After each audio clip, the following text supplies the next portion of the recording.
नमस्कार दोस्तों, आज हम शुरू करने जा रहे हैं डेटा बाइंडिंग। हमने पिछले वीडियो में देखा था कि हमने पहला प्रोग्राम करके देखा था। हमने सेल्सफोर्स सीएलआई इंस्टॉल किया था। हमने विजुअल स्टूडियो कोड भी इंस्टॉल कैसे करते हैं, वो भी सीखा था पहले वीडियो में। तो इस वीडियो में हम शुरू करने जा रहे हैं डेटा बाइंडिंग। बेसिकली हमारा जो एलडब्ल्यूसी कंपोनेंट क्रिएट किया जाता है, वो हालाँकि 3 फाइल होते हैं उसमें, जैसे कि एचटीएमएल होता है, जावास्क्रिप्ट होता है एंड मेटा एक्सएमएल फाइल होती है। तो एचटीएमएल बेसिकली जो यूज़ करते हैं हम, उसके उसे फ्रंट एंड के लिए यूज़ किया जाता है। जावास्क्रिप्ट जो होता है, वो बैकग्राउंड लॉजिक बिल्डिंग के लिए यूज़ किया जाता है। और ये जो फ़ाइल है, हमने जैसे कि पुराने इसमें वीडियो में भी दिखाया था। डेटा बाइंडिंग का ही प्रोग्राम था, हालाँकि मैंने उसमें नहीं बताया था कि यही डेटा बाइंडिंग है। तो हम लोग स्पेसिफिकली आज डेटा बाइंडिंग का प्रोग्राम करेंगे। ठीक है, तो चलो शुरू करते हैं अपना ये प्रोग्राम। तो दोस्तों, मैंने अपना एलडब्ल्यूसी कंपोनेंट के लिए मैंने विजुअल स्टूडियो कोड पहले ही ओपन कर दिया है। ठीक है, तो आप इसमें कंट्रोल शिफ्ट पी आप अगर दबाओगे तो आपको ये कमांड्स दिखाई देंगे। ठीक है, तो उसमें एसएफडीएक्स आप टाइप करोगे, अगर ये नहीं दिख रहा है, ठीक है, तो एसएफडीएक्स आपको टाइप करना पड़ेगा। एसएफडीएक्स टाइप करने के बाद में हमें चूज़ करना है क्रिएट प्रोजेक्ट विथ मैनिफेस्ट। ठीक है, तो उसके बाद में हमें स्टैंडर्ड सिलेक्ट करना है। स्टैंडर्ड सिलेक्ट करने के बाद हमें यहाँ पे अपना प्रोजेक्ट का नाम देना है। ठीक है, तो मैं इसको डेटा बाइंडिंग नाम दे देता हूँ। ठीक है, उसके बाद में एंटर प्रेस करिए एंड जो हमें जिस फ़ोल्डर में हमें इसको सेव करना है, उस फ़ोल्डर को हमें चूज़ करना है। जैसे कि मेरा ये ऑलरेडी मैं सारे प्रोग्राम इसी में रखता हूँ, तो एलडब्ल्यूसी मैंने यहाँ पे क्रिएट प्रोजेक्ट कर दिया। तो ये हमारा प्रोजेक्ट रेडी हो चुका है। तो प्रोजेक्ट अगर रेडी हुआ हुआ है, लेकिन उसमें आप देखोगे तो यहाँ पे कुछ फाइल्स है नहीं। ठीक है, तो हमें कंपोनेंट क्रिएट करने के लिए हम कंट्रोल शिफ्ट पी दबाते हैं। ठीक है, कंट्रोल शिफ्ट पी दबाने के बाद वापस से वो कमांड लाइन दिखाई देंगे। क्रिएट लाइटनिंग वेब कंपोनेंट, ये ऑप्शन यहाँ से आप दबाओगे तो भी वो कंपोनेंट क्रिएट कर देगा। और दूसरा तरीका मैंने प्रीवियस वीडियो में नहीं बताया था, वो मैं इसमें बताता हूँ। तो एलडब्ल्यूसी यहाँ पे जो दिख रहा है, उसके ऊपर आप अगर आप राइट क्लिक करोगे, तो नीचे जाओगे तो आपको क्रिएट लाइटिंग वेब कंपोनेंट, ये भी एक तरीका होता है। तो ये दोनों तरीके से आप आई मीन क्रिएट कर सकते हो कंपोनेंट। उसके बाद में हमें यहाँ पे कंपोनेंट का नाम देना मैंडेटरी होता है। ठीक है, तो कंपोनेंट का नाम अगर हमें देना है तो डेटा बाइंडिंग कंपोनेंट, ठीक है, कॉम करके शॉर्टकट में देते हैं, तो इस फ़ोल्डर में सेव होगा। ये मैंने प्रीवियस वीडियो में भी बताया था।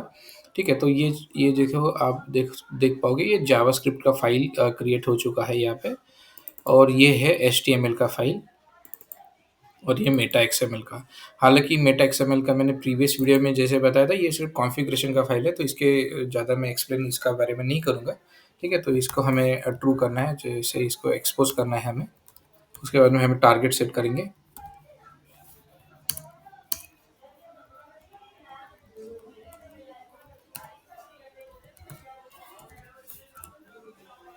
ठीक है, अभी फ़िलहाल तो रिकॉर्ड पेज ही हम चूज़ करेंगे, इसमें सेव करेंगे। ठीक है, तो अभी हमें यहाँ पे मैं इसमें ड्यू टैग लूँगा। ठीक है, इसमें नेम यूज़र का जो नाम है, ठीक है, और ये जो नेम है ये प्रॉपर्टी है। ये जो नेम है ये प्रॉपर्टी है, और ये जो नेम है एचटीएमएल के टैग के अंदर हमने लिखा है। ठीक है, तो यहाँ पे मान लो एज लिखेंगे।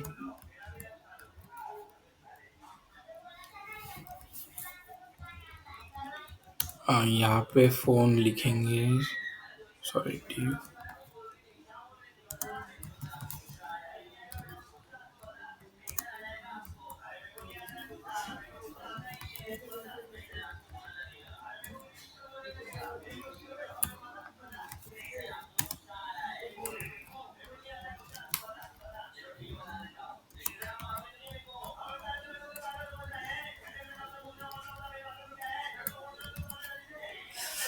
ठीक है, तो ये जो div जो है वो एचटीएमएल के टैग्स है। ठीक है, आपको बेसिक आइडिया तो होगा इसका।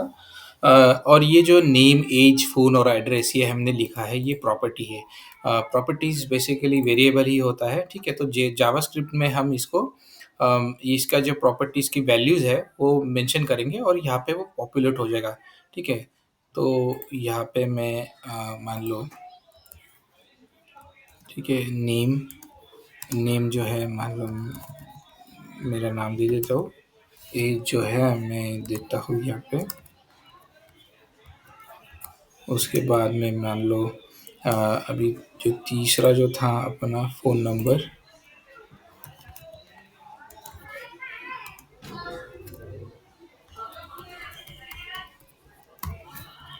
ठीक है। उसके बाद में था एड्रेस, एड्रेस मान लो पुणे दे देते हम लोग, ठीक है। तो ये जो वैल्यूज़ है, नेम की वैल्यू जैसे मिलिंद है, तो इस नेम में वो वैल्यू ऑटोमेटिकली स्टोर हो जाएगी।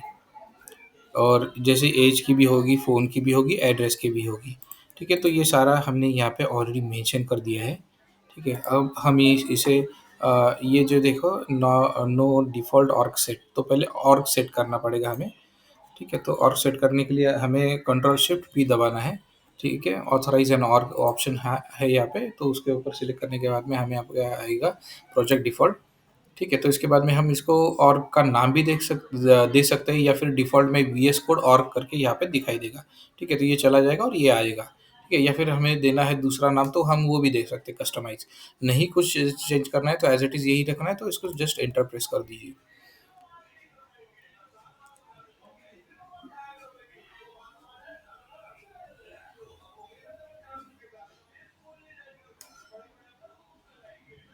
ठीक है, तो ऑथेंटिकेट करने के लिए हमें ये डाइवर्ट करेगा सेल्सफोर्स के ऑर्ग के ऊपर, ठीक है। तो हमें यहाँ पे अपना क्रेडेंशियल डाल के उसको लॉगिन कर लेना है, ठीक है। लॉगिन होने के बाद अगर ये सक्सेसफुल होता है, मतलब क्रेडेंशियल आपके वैलिड हो जाते हैं, ऑथराइज़ हो जाता है अब, तो आपको ये ऑथेंटिकेशन सक्सेसफुल मैसेज आ जाता है, ठीक है। तो ये यहाँ पे एक मैसेज आएगा फर्स्ट थिंग। दूसरा चीज़ जो है आपको देख पाओगे आप यहाँ पे, ये अभी भी मतलब वैलिडेशन चेक ही कर रहा था, और यहाँ पे ऑथराइज़ एंड ऑर्ग सक्सेसफुली रैन करके ये ऑप्शन आ रहा है। तो ये दूसरा चेक है, और तीसरा चेक जैसे कि मैंने ये जो है वीएस कोड ऑर्ग करके यहाँ पे दिखाया था आपको, तो वो भी यहाँ पे दिख रहा है, ठीक है। अगर आप वहाँ पे कोई दूसरा नाम भी डाल देते, तो यहाँ पे वही रिफ्लेक्ट हो जाता। तो बेसिकली क्या हुआ है ना, ये सेल्सफोर्स जो होता है, ये सेल्सफोर्स में ये इसका कनेक्शन हो चुका है, ठीक है, फॉर इस पर्टिकुलर प्रोजेक्ट के लिए, ठीक है। तो हमें अभी ये जो है इसको, ये जो कंपोनेंट हमने सिर्फ़ बनाया है यहाँ पे लोकली, मतलब ये विजुअल स्टूडियो कोड पे बनाया है, और उसको अभी हमने कनेक्ट किया है सिर्फ़ सेल्सफोर्स से। अभी हमें ये जो बनाया है, ये तीनों फ़ाइल या फिर ये जो फ़ाइल है कंपोनेंट के, उसको हमें सेल्सफोर्स में डिप्लॉय करना है, यानी उसको भेजना है। तो उसके लिए हमें करना है कंट्रोल शिफ्ट पी, और यहाँ पे deploy this source to org, ये ऑप्शन आपको चूज़ करना है, ठीक है। तो ये जो है deploy this source to org successfully run, ये हमें मैसेज मिल गया है यहाँ पे, तो ये सक्सेसफुली हो चुका है, ठीक है। तो हम अभी डेटा बाइंडिंग कॉम्प, ये जो कंपोनेंट है वो हमें रिकॉर्ड पेज के लिए हमने पेज ये सेट किया था, जैसे आप देख सकते हो सिर्फ रिकॉर्ड पेज है, ठीक है। दूसरा कोई हमने टारगेट नहीं किया था। तो मान लो हमें कोई भी रिकॉर्ड पेज इसको ओपन कर लेना है।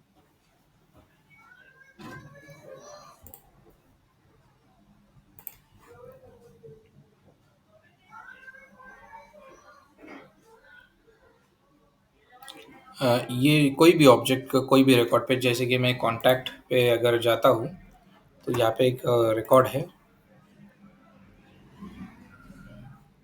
ठीक है। तो ये रिकॉर्ड पेज हो चुका, आई मीन रिकॉर्ड पेज है, ठीक है, इस ऑब्जेक्ट का। तो इसमें मुझे सेटअप में जाना है, एडिट पेज करना है,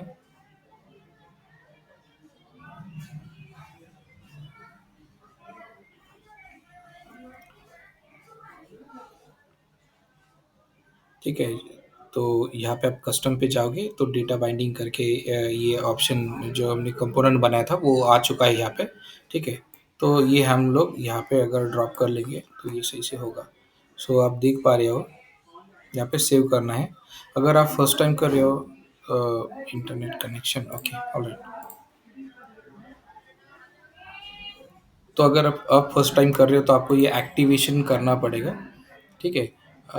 एक्टिवेशन में आपको यहाँ पे सेट ऑर्ग डिफ़ॉल्ट ऑर्ग करके एक और बटन आएगा, तो वो आपको प्रेस करना है। अगर मेरा ऑर्ग पहले से ही सेट है इसलिए रिमूव एज़ अ डिफ़ॉल्ट आ रहा है या फिर अनदर ऑर्ग चूज़ करने के लिए ये ऑप्शन दे रहा है, ठीक है?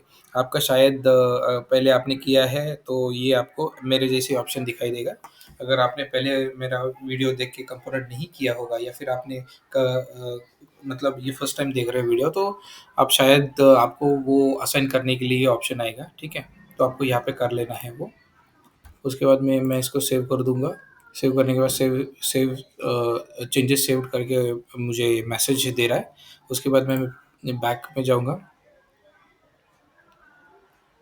ठीक है?